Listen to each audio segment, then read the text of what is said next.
This is Sunrise Extra, streaming live on Wave Now.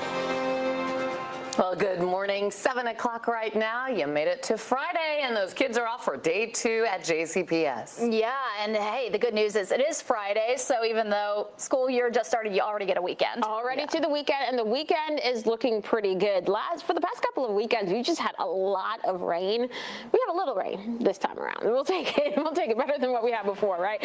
What we're seeing right now, we're talking about temperatures mainly in the 70s this morning. It is very muggy as you head out, so just keep that in mind for those cute hairstyles for the second day of school. Overall, the radar relatively quiet. We've had a couple of stray light small showers trying to move through parts of Indiana, but overall not seeing a whole lot going on after the heftier thunderstorms that moved through Jackson and Jennings County earlier today. Right now, we're looking at more of those highs back into the mid to upper 80s for this afternoon, with some scattered showers and thunderstorms returning to the forecast. These can be heavy rainmakers, can produce a lot of lightning as well, so make sure you have that Wave Weather app with the notifications turned on so we can let you know if there's rain or lightning moving towards your area. And that will also be helpful tomorrow, because for your Saturday, we'll see some more of those scattered showers and thunderstorms, but most of us just dealing with partly cloudy skies and highs in the 80s. Will be drier and warmer on your Sunday, with highs trying to get to near 91 to end the weekend. Rob. So on a traffic alert to bring along to you this Friday morning, we're keeping our eyes on a little bit of a slowdown. This is 71 northbound at Zorn Avenue after reports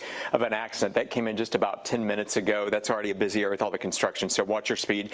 Again, no reports of injuries, but you're going to see a slowdown at 71 North right at Zorn Avenue. That's a picture of it on the big map where you see the little red icon there. Otherwise, your drive times, if you are heading over to 71, they're still not looking too bad for a Friday morning. LaGrange to the Snyder, 10 minutes. Snyder to the Junction at 8. Back over to you. Thank you. A breaking development this morning. LMPD says a man and woman are both dead after a shooting at a public housing complex in Smoketown last night. It's part of a violent 24 hours across Louisville. Minutes ago, police updated us. Both victims died. This happened outside of Shepherd Square on East Jacob Street just before 9 last night. Police have not released the identity of either victim, and they have not made any arrests. A woman is dead after a stabbing inside an apartment in the Chickasaw neighborhood. This happened on South 38th Street just after 7 o'clock last night. When officers arrived, they found a woman inside an apartment who had been stabbed. She was taken to U of L Hospital, where she later died. Meanwhile, police are also looking for a killer after a deadly double shooting on West Main Street. LMPD says this happened just before midnight on Wednesday. Both victims showed up at the hospital around 12:30, where one died and the other survived. The name of the man who died has not been released. We're 7 days now into August, and police had 3 homicides they're investigating. It comes after, in July, there were 5 new homicides. That was the lowest number since 2014. There were 11 homicides in June. Police have not made any arrests in the homicide cases from yesterday. They're asking if anyone knows anything to call 574-LMPD.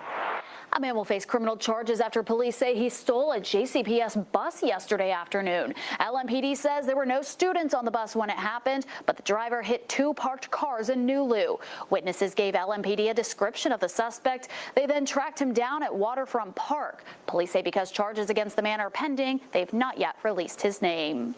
It is the second day of school at JCPS. District leaders say they hope to resolve any issues that may have come up on the first day, but the superintendent says it was one of the district's best first days ever. But some parents say there are still some things that need to improve going forward. And Rob Wells joining us now with reaction from parents. Rob? Yeah, JCPS staff aren't reporting any major issues for the first day, but they say like every other year, there are still some glitches that have to be worked out.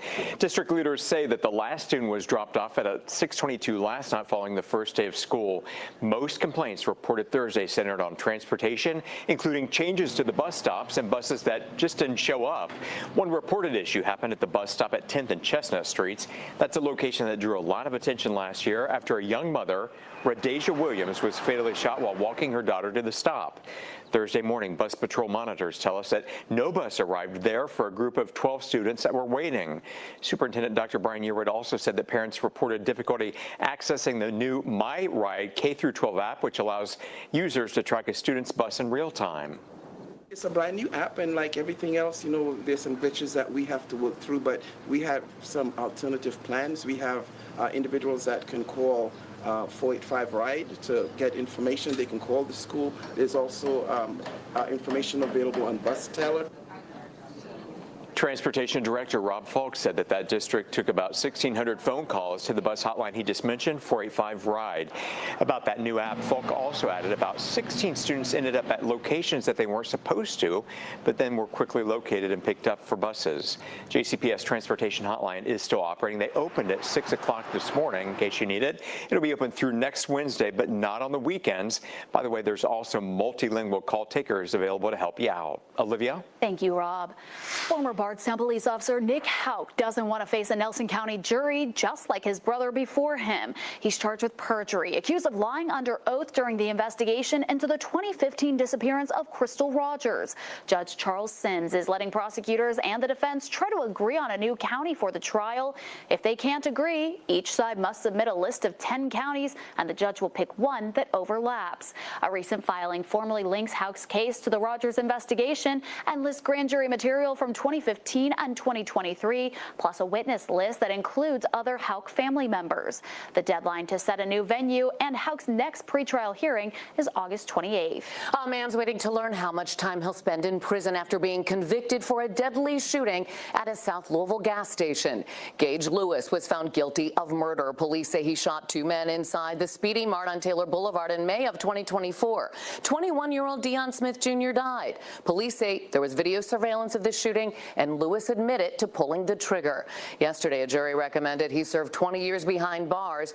Lewis is scheduled to be sentenced October 7th. Today, a 19-year-old charged with shooting a teenager in the Chickasaw neighborhood is expected to be in court. LMPD arrested Noor Sheikh in connection to February's shooting.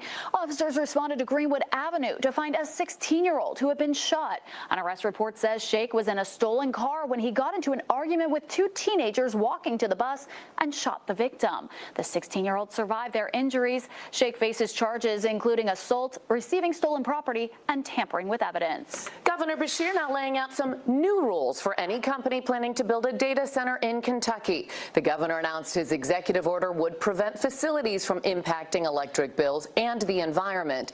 In his Team Kentucky update, Beshear said data center companies must prove to state officials their project won't impact Kentuckians' utility costs. It prohibits electric companies from raising prices to cover the cost from data centers.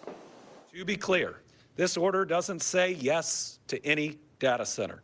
That is up to the local community. But it does say no to any center not meeting these requirements. Beshear also says project leaders need to prove their data center won't affect air quality, water, wetlands, or any natural resources. Several local governments are passing or considering temporary pauses on these projects. Coming up, August is Emergency Management Awareness Month. Up next, we talk to Louisville's Director of Emergency Management about what you can do now to help your family be prepared for the worst.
August is Emergency Management Awareness Month, so it's a chance for you and your family to take a look at what you have, make sure you have everything you need in case something bad happens. So joining us now is Louisville's Director of Emergency Management, Jody Myman, and we have some props set up here too. What do we have here? So this is just some good examples of how you can build an emergency kit, and most of the stuff that is out here you actually have in your house already, so it doesn't cost a lot of money.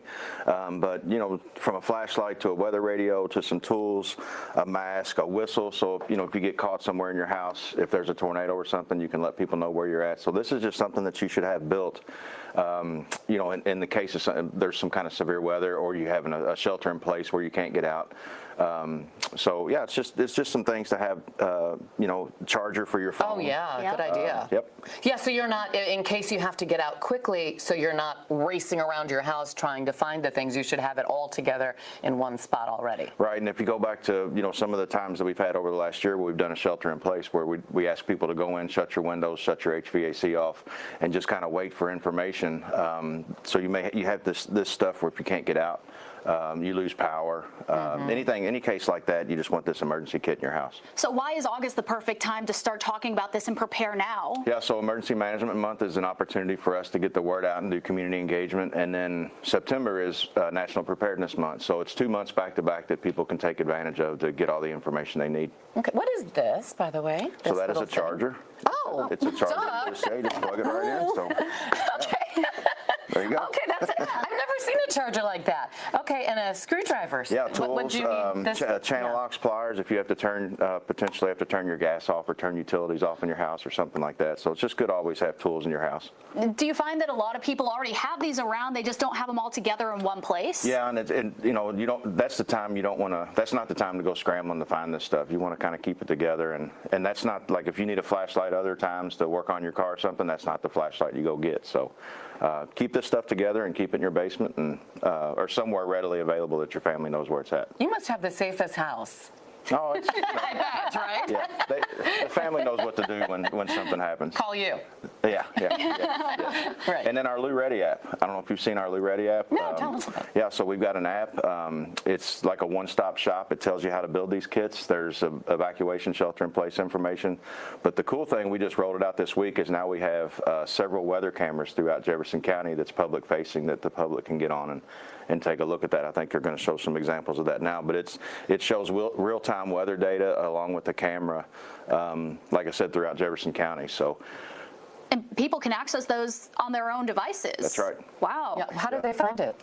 So the Lou Ready app's on the App Store, or it's available for download on Android.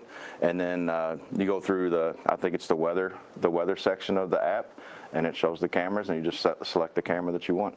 And you all also have a big presence at the Kentucky State Fair. I remember last year, Monica, I've got to give a shout out to her. She handed me a little magnet for my fridge with emergency contact numbers that you can write down. Yeah, come see us at the fair. We've got a great big booth. We're going to be showing things like this and giving out information and little swag things that have information like this on it. So, yep, come and see us. Perfect. Well, thank you, Jody. Thank you all for having me. Thank you. And you're inside at the fair. No, we roam around. I like to walk around. Okay. Let's go over to Tawana. I know you have a weather radio for sure. Yeah, you got to make sure that you have as many ways to get updates, especially as we get back into the fall severe weather season eventually. But we've had a lot of strong storms so far this summer. So just make sure you have ways to get alerts and have everything in place in that nice compact kit. We love that. And shout out to Jody for the amazing job that he always does. For those of you heading out for today, we're seeing temperatures in the upper 60s and low 70s to start off the morning. In the metro, a lot of the mid 70s showing up. 75 in New Albany and into St. Matthews, seeing 74 degrees right now in PRP. Peeking into Starlight, Indiana, some clouds overhead, seeing plenty of sunshine already, and most of us enjoying a really nice start to the day. For those of you in Jackson and Jennings counties, you had a little bit of that heavier rainfall earlier this morning with the flood advisory that you had in place that has now been allowed to expire. So we're quiet quiet mainly, with the exception of one lonely shower just to the north of Salem. Right now, we're watching a stationary front to our north, and what this is going to do is creep towards us as we head into the weekend and keep those scattered showers and thunderstorms in our forecast. We'll see that rain chance going up for the afternoon as highs climb back into the mid to upper 80s. Some of these scattered storms can be slow moving, so they can produce some locally heavy rain, some gusty winds as they move on by, and a lot of lightning too, because we do have a considerable amount of moisture in the air, and on those very muggy days you tend to see more lightning with some of those storms. So if you get into tonight, quiet initially, but then we'll add back in some more of those scattered showers and thunderstorms for portions, but not all, of your Saturday. I know we've had a lot of soggy weekends lately, and we can see some more of those downpours really popping up for portions of Saturday afternoon and evening. But good news is that this will be pretty sporadic, and a lot of these storms look to be in and out, but they can produce some pretty heavy rain as they move by. So that's just something certainly to keep in mind, especially with all of the outdoor events that we have going on this weekend, from the St. Joe's picnic to really Sky Soul Fest to Lou City playing. There's just a lot happening, so you want to make sure that you're staying weather aware on Saturday. And into Sunday, the heat really builds across our region with highs in the low 90s, then keeping some more of those low 90s at least through Tuesday before we add back in those showers and thunderstorms for the middle and end of next week. We could be dealing with multiple rounds of heavy rain over the same spots towards the end of next week, so that is one concern. But the good thing that comes out of some of that rainfall and the extra clouds will be the cooler temperatures returning to the forecast for the end of next week. Olivia? That will definitely be welcome. Thank you, Tawana. As 3 active wildfires are burning thousands of acres in Washington state, Kentucky is sending fire crews out west to help. The Kentucky Division of Forestry sent 25 people to help with the contained portion of the Modroit fire. Crews are helping mop up, which means the Kentucky crew will help extinguish remaining hot spots and smoldering embers to prevent rekindling. That fire is only 39% contained and has burned more than 53,000 acres. Teachers say even as fewer preschoolers are going to state-funded programs in Kentucky, the demand to give them this instruction is not going away. The National Institute for Early Education Research is reporting only 26% of 4-year-olds and 8% of 3-year-olds were enrolled in the state-funded preschools for the 2024-25 school year. That's a drop of 900 students from the previous year. Teachers and administrators say the number of students in their classes is not declining, and they point to limited access to state-funded programs like Head Start. It's more than just learning your ABCs and your numbers. It's more of learning how to be a friend, learning how to communicate, learning how those expectations and those rules in the classroom, and just following routines. So it's just building your character and starting that foundation early. Kentucky ranks 28th in the U.S. for 4-year-old preschool access and 19th for 3-year-olds. President Trump has now proposed sweeping changes to Head Start, possibly replacing many federal regulations with state standards. Administration leaders say that would save about $2 billion a year that would go back into the program. Louisville leaders say they'll allocate more than $1 million to support nonprofits helping homeless people. Mayor Greg Greenberg says this $1.1 million grant amount comes from the Homeless Initiative Fund. It's meant to support nonprofits who might run shelters, offer hotel vouchers, or offer case management. Nonprofits can apply for grant funds from August 10th through the 21st. Winners will be notified next month. Another part of the grant is creating relationships with the city's Homeless Engagement Assessment and Response Team, also known as HEART. A New Mexico judge has ordered Meta to pay $567 million to remedy its role in a youth mental health crisis. This payment is on top of the $375 million in damages it was ordered to pay after being found liable in a trial on child safety in March. In the ruling, the judge compared Meta and its suite of apps to a factory and its harm to puffing toxins into the air. Meta says it disagrees with the ruling and will appeal. Scientists use artificial intelligence to create 16 new viruses. Those viruses don't pose a threat to people because they're only able to infect bacteria. Tests showed some of the manufactured viruses could overcome antibacterial resistance in some E. coli strains. The study by scientists from Stanford University and the Arc Institute added there are concerns AI could someday lead to the creation of new biological weapons. People living in Clarksville could see an increase on their water bill. The Clarksville Town Council made their first vote vote on an extra fee. It is called the Public Fire Protection Coast Recovery or Fire Hydrant Ordinance. According to the ordinance, the town pays $427,000 a year to Indiana American Water out of the town's general budget. That is just over $35,000 a month. Typically, these costs are covered by customers through their monthly bill. The estimated extra cost for a home would be just over $4 with a 5/8-inch water meter. The council voted 4-3. Still ahead, Louisville's Sky Soul Festival is back tomorrow, bringing R&B, hip-hop, and soul to the Great Lawn at Waterfront Park. We'll tell you the big headliners coming up on Sunrise Extra.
A weekend of smooth jazz is going to fill the Iroquois Amphitheater this weekend. The Louisville Jazz Fest kicks off tonight.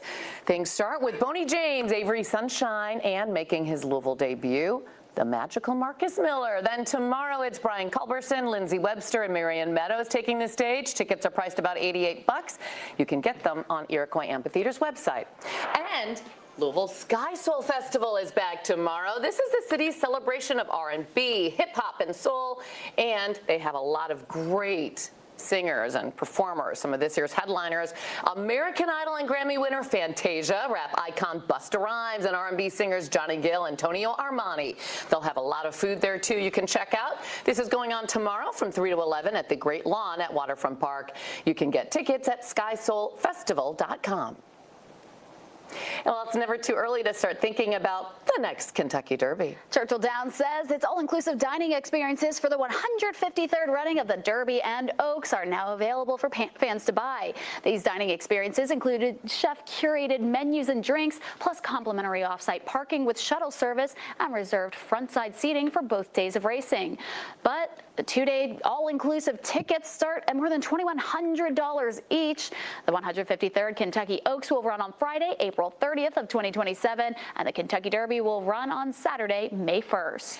Summer tradition for Louisville soccer fans is returning to Lynn Family Stadium tomorrow. It's Fill the Fan. Louisville City FC will be hosting San Antonio FC.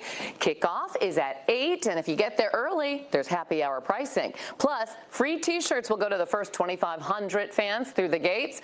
The crowd will also have a post-game fireworks show. Tickets start at $21, and Kroger is covering a free online ticket, too, for first-time ticket holders. Well, we'll be right back with more Sunrise Extra right after this.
This Wave News Update is sponsored by Morgan & Morgan. Good morning. I'm Shannon Kogan. A breaking development this morning. LMPD says a man and woman are both dead after a shooting in a public housing complex in Smoketown. In the last half hour, police updated us both victims died. This happened outside of Shepherd Square on East Jacobs Street just before 9 last night. Investigators say the woman died at the scene while the man was taken to the hospital and died. Police have not released the identity of either victim. No arrests have been made. Here's meteorologist Tawana Andrew taking a look at the weekend. And what we're seeing right now across the region, a much calmer radar compared to what we started off the day with. We did have some very hefty thunderstorms pushing through southern Indiana, but now those are in Ohio, and most of us are just seeing a mix of sun and clouds overhead. So some beautiful sunrises out there, including this one on our SkyTrack camera in Starlight, Indiana. Temperatures already starting to warm up. Most of us still sitting in the low 70s as of this moment, but we're going to end up in the mid to upper 80s for this afternoon as we watch very closely for not only the higher humidity, but a better chance for some of those scattered showers and thunderstorms. Now, not everyone will see the rain, but we will all have to make sure that we are weather aware as we get into the second half of the day, because these storms can produce some pretty heavy rainfall and also a lot of lightning. Going to keep that potential for additional scattered storms for portions of your Saturday, and we'll see some drier weather showing up for the end of the weekend. Rob? A couple of traffic alerts we're keeping our eyes on this Friday morning. The first cleanup after a crash at 71 North at Zorn Avenue, seeing intermittent slowdowns, but nothing really stopping traffic completely. But just watch for the hazard lights in that area. Again, that's 71, the northbound lane right at Zorn Avenue, after reports of an accident about 45 minutes ago. Also watching cleanup after an accident reported just a few minutes ago. This is a crash involving injuries at South Watterson Trail at Bardstown Road. Make it a safe Friday morning. We'll see you back here. But now first, back to the Today Show.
Good morning. Happy Friday to you. Hope your Friday's off to a great start. The weekend right around the corner.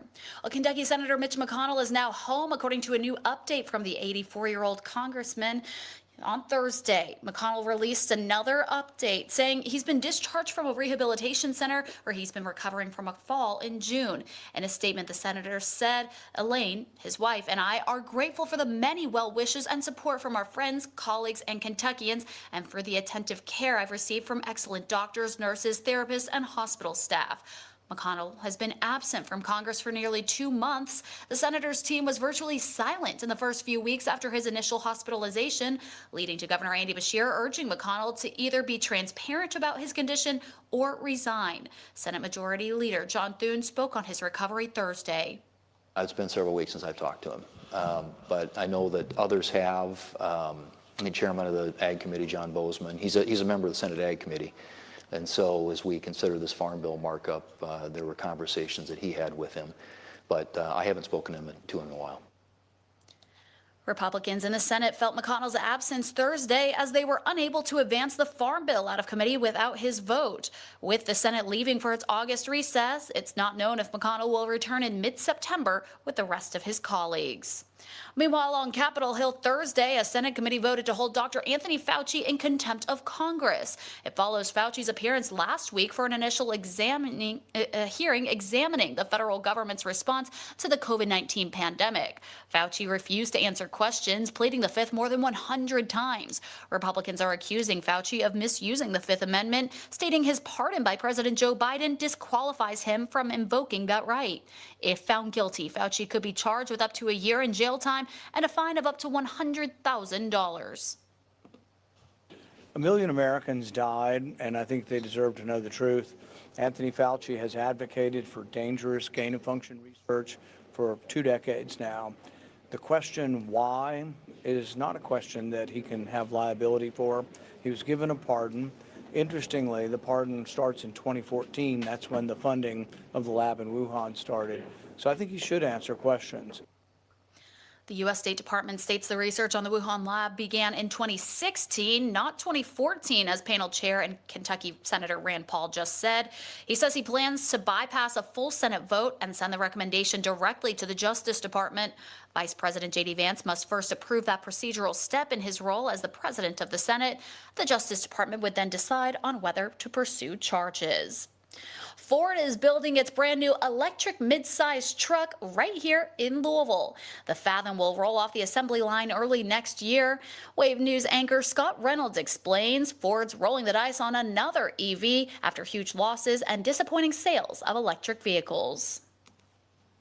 No pictures released yet of the Fathom, just Ford depicting mostly young people enjoying adventures on its website announcement about the truck.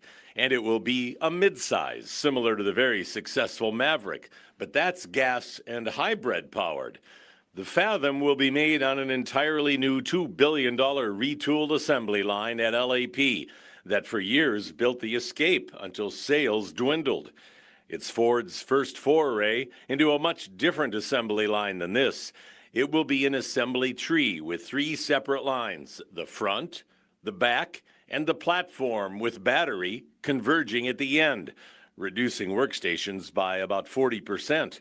Ford announced last April it was shutting down LAP for this expensive makeover. The UAW in Louisville knows Ford has to get a win with the Fathom. This is a huge, a lot riding on it. We have around 2,500 to 2,600 employees that if this doesn't work, they're in limbo with their jobs, as all the other parts plants that support Louisville Assembly Plant. This is huge, and we really need this to sell. We need it to sell for our Commonwealth. Ford says 2,200 full-time jobs will remain to build the Fathom. And after losing $16 billion on EVs since 2022, Ford is banking on its success. The company's full-size electric pickup, the Lightning, had dismal sales, less than 20% of the projections of 150,000 a year. But that big truck could cost up to $90,000, and there were concerns about battery life and recharging during heavy-duty workdays. Sales of the electric Mustang Mach-E have dropped as well, down 60% this year compared to last, while sales of Mustangs with internal combustion engines have soared 50%. And Ford believes it's providing affordability with the Fathom starting around $30,000. Range on the EV Fathom should be around 250 miles based on the base model, according to industry leaders. Pre-orders can be made early next year, with the first models hitting the road in late 2027. Well, there are more manufacturing updates in Columbus, Indiana. Governor Mike Braun joined Toyota executives to open a brand new $100 million factory expansion. The nearly 300,000 square foot facility will focus strictly on making electric forklifts to meet rising market demand. Company leaders say the expansion will create more than 140 new jobs. We're going to take a quick break. When we come back, we'll have a quick check of your forecast and talk about back to school stuff. Stick with us.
Happy Friday, meteorologist Tawana Andrew here, the check of your forecast. And for today, we'll see a mix of sun and clouds. Highs today getting into the upper 80s. And yes, we will watch for a few more of those scattered downpours as we head through the afternoon. Now, not everyone will see rain for today, but for those of you that do, keep in mind some of these downpours can be pretty heavy for the afternoon and evening hours. Things calm down overnight before we add back in some more of those scattered storms for portions, but not all of your Saturday. So a good chunk of us will get throughout Saturday without seeing much rain, and highs back into the 80s. Some low 90s showing up for Sunday, Monday, and Tuesday before a more substantial system arrives for the middle and end of next week. And what that's going to do is help to increase our rain chances across the region for the end of next week and also help to cool us down quite a bit. The location, though, of that front as we head towards the next weekend will dictate our temperatures and rain chances, so keep.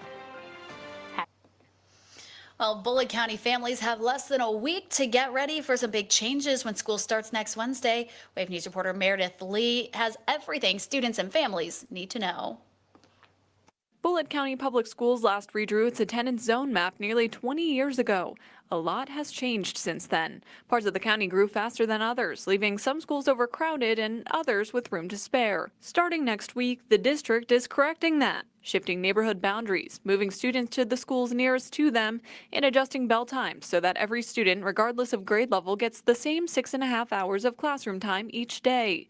High school starts at 7:10, middle school at 8:10, and elementary at 9:10. Everything's about the student experience, and we want to make sure that our families have the best experience that they possibly can in all of our schools. And so any decision that we made is always made with our students in mind first and foremost. The new attendance zones also mean new bus routes. The district runs more than 75 routes each morning and afternoon, and every full-time route has a driver assigned heading into the first week. Bacon says the substitute pool is also larger than it was at this point last year, with more candidates working through CDL certification. But he acknowledges the district has more ground to cover there. So we're in much better shape than we've been in years past. Our sub pool probably isn't deep enough for us to feel really confident that we'll be able to go through the school year without any outages. A letter sent to families earlier this summer explains what happens when a route doesn't have a driver. Absences will not be excused, but the district has options in place. Elementary and middle school students can be dropped off at the Right at School program at no cost, starting as early as 6 in the morning. High school students will have designated community stops they can use on days their route is out. Bacon says keeping parents informed about this and everything else is something the district takes seriously. Our philosophy is we can never over-communicate because simply we want parents to know what's going on. We want them to be involved in what's happening with their students, both inside and outside of the classroom. One change parents will see right away at the high school level is walk-through metal detectors at all 3 Bullitt County high schools, the Area Technology Center, and the Alternative Center. Students will pass through every morning, backpacks on a conveyor belt alongside them. The system can detect both metal and non-metal weapons. Bacon says the district spent $1.5 million on the equipment, money it budgeted specifically for this, after more than 80% of parents surveyed said they wanted it. It's a preventative measure that we are installing and implementing for this year. It's not reactionary, but again, we want to make sure that we are doing everything we possibly can to keep our kids safe, to keep our staff safe, and to keep our community safe. And the district is still looking for substitute bus drivers. Those jobs are posted at bullittschools.org. If a route is canceled, parents will be notified with instructions for signing up for that free care program. In Sellersburg, Indiana, families who attend Silver Creek schools are having to navigate some state road construction while making sure kids are in their seats before the bell rings. But right now, parents still have to take their students to a designated drop-off area. That's because there's no safe crosswalk on US 31. Crews are adding a lane to Utica Street, improving the intersection at Prather Lane, and building sidewalks to the Silver Creek campus. It's not only affecting schools. Some small business owners tell us they wish the project on US 31 would go faster so the town can get back to normal traffic. I've seen them tear up this road right here 3 times. They've paved it, tore it up, paved it, tore it up, and then paved it again. And I'm just, why? It's just a waste of resources, waste of time, waste of money, taxpayers' money. Just do it right the first time and we get done with it. The project started in February. According to INDOT, work on US 31 isn't expected to wrap up until sometime this fall. Well, today, a Louisville tradition continues. The annual St. Joe's Picnic for the Kids is making its 177th appearance in Louisville. It's one of my favorite things. I loved it as a kid, loved it in high school. I think I still love it as an adult, too. Wave News reporter Kirsten Foote was there at the picnic before it opens later today. She has a preview. All right, well, the St. Joe's Picnic for the Kids is known for the cake booth, but also if you don't like cake, you can get some cotton candy here because I am with the Cotton Candy Masters. I don't know what this is. That's Cloud. It's Cloud. Yeah, we can't name it. We just call it Cloud. Cloud. What do you guys think? I don't know. I was like, maybe it's a tornado, but I don't really know what this Tornado, is. we can make that. That's good. This is a pretty great creation. That is amazing. I am with the Cotton Candy Masters here, Joel and Cody. You guys have been spinning cotton candy. You yourself have been doing this for 47 years. Tell me about your involvement here at the picnic. So we adopted 2 kids 27 years ago. My son Cody is one of them, so he's an alum. I'm on the board of directors now, so we just have been passionate about this. Our whole family has. My wife's family has been involved 77 years in a row. Generational. So, generational. We have 5 generations now that are doing this, and that's the longest family that continuous family operation for this thing. That's yeah, awesome. Yeah, and so Cody, as a St. Joe's alumni, what does this weekend mean to you? This means everything. The profits from today will last them an entire year, and it's the biggest event that brings in the foster families to come in and hopefully adopt. Yeah, what's it like seeing the kids here, knowing that maybe you were one of them, and and knowing how impactful this event is going to be? Oh, it puts promise in my heart, being able to see them run around and saying, I was one of them at one time, and now I'm like CEO of a new company, family owned. So it's great. Absolutely. And so we are in the Tee It Up Golf tent. And so this is where people can find you all weekend. What are you looking forward to? Any fun, moments that you're looking forward to tonight and Saturday? Hooking up with friends and family. So I have people come in for that. I went to grade school 66 years ago and high school to come in, and we'll just talk and kind of reminisce a little bit, as long as it doesn't interrupt us doing what we're doing with the cotton candy. That's the big part, and that's what this whole thing is. It's just such a family atmosphere. It's so much fun. We have something for everybody. So you have toddlers all the way up to 80-year-olds, 90-year-olds, 100-year-olds. we've got something here. Absolutely. So come support this. 100% of what we make goes back to support our kids, and they are the most traumatized in the area. So we're one of the few that actually do level 3 trauma. And it's just so critical to have that support in there. We actually even have a school because they aren't able to function in a normal school outside. So we train them here and get them used to the school environment and hopefully transition them later on. And then they do the CDC program, which is child development. So we bring your toddlers in, you put them in our CDC program, we'll get them ready to go to school, and we have one of the highest success rates in the city of that transition from CDC to actually school-age kids. Wow. That's so cool to hear, and it's so impactful, and just I love hearing your guys' story and your passion. So thank you so much for your time. And this event is going on tonight, Friday, and Saturday from oh my goodness, what is Friday? About 11 o'clock in the morning, and we go till about midnight. 11, 12 o'clock at night. Yeah, it's gonna be so much fun. You don't want to miss it here at St. Joe's. Back to you.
Well, it's August and fall camp is here for college football. And you know that means kickoff right around the corner for both Louisville and Kentucky. The Cards held an open practice Thursday morning to open fall camp before hosting media day. And there are plenty of new faces on each roster this year. And fans and media got a chance to see the team in action. So U of L picked to finish third in the ACC in the preseason poll, but failed to crack the top 25 in the coaches poll. The Cards opened the season with a huge game against Ole Miss down in Nashville. Coach Brom says practice this time of year goes a long way toward success later in the season. You know, you put a lot of work in to play a 12-plus game season, and you want to make the most of it. And, you know, everybody's had close wins and losses, so you can't sit here and talk about close losses. But, you know, you got to find a way to do the small things consistently, not make the same mistakes, continue to grow and evolve every year, and go win games. Meanwhile, defending national champion IU opened fall practice on Wednesday. The Hoosiers were picked 6th in the coaches poll. They're replacing a great deal of talent, but they have some returning, including playmaking receiver Charlie Becker. As I get older and as I continue to grow and know more about the offense and able to read defenses, and just seeing kind of how I've improved, I think my confidence has also, you know, gone up, and just being able to trust myself and trust my teaching. So from one football to another, a summer tradition for Louisville soccer fans is coming back to Lynn Family Stadium tomorrow. Fill the Fam is happening this Saturday. Lou City FC is hosting San Antonio FC. Kickoff for that game is at 8 p.m. And fans who get there early can get happy hour pricing plus free t-shirts for the first 2,500 through the gates. The crowd will also be treated to a post-game fireworks show. Tickets start at $21, and partner Kroger is even covering free online tickets for first-time people who go there for the first time. And Louisville native and two-time NBA champion Rajon Rondo has been named to the Kentucky Sports Hall of Fame class of 2026. Before becoming an NBA All-Star, Rondo was named first-team All-State at Eastern High School back in 2003. He went on to star at the University of Kentucky before being selected in the first round of the 2006 NBA Draft. During his 16 years in the NBA, Rondo was named an All-Star 4 times and won league championships with both the Boston Celtics and the Los Angeles Lakers. It's about time he was inducted into the Kentucky Sports Hall of Fame. Big congratulations to him. That does it for us here for Sunrise Extra. I hope you have a great Friday, and you can join me later here on Wave Now at 10 o'clock, where I'll be hosting Derby City Weekend, giving you a rundown of so many things happening around the Derby City this weekend. Have a great weekend.